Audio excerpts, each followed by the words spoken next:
Magandang araw sa inyo mga kaibigan. Itong ating almusalita sa araw na ito, May 20. Ang ebanghelyo natin ay Mark 9:14-29. Sabi ng ebanghelyo, a man answered him from the crowd, Master, I brought my son to you, for he has a spirit deaf and mute. Whenever the spirit seizes him, it throws him down and he foams at the mouth, grins his teeth, and becomes stiff all over. Ito ang isang uri ng demonyo. Ang demonyong ito ay deaf, bingi, at pipi. Bingi at pipi ay isa sa mga karaniwang epekto ng demonyo sa mga inaalihan. Sa Biblia ay maraming kaso ng demonyo na bingi at pipi. Cannot hear anything, cannot communicate anything. Minsan, under that kind of influence po tayo, di ho ba? Parang wala pinakikinggan kundi ang sarili. We have no interest of listening to anyone.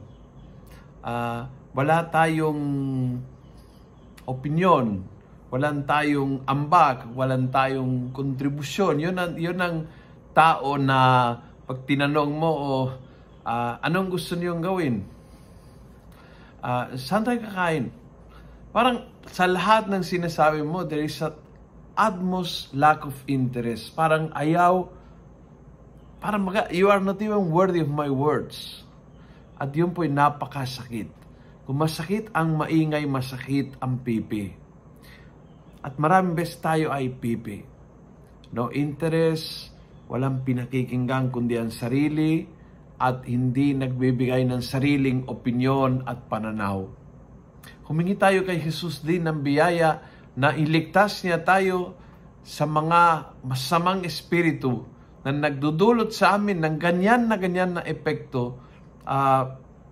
Walang pinakikinggan, walang maibabahagi, kasi feeling ko di kailangan magbigay ng opinyon, di makakatulong ang aking pananalita. And so totally close and isolated and hurting inside.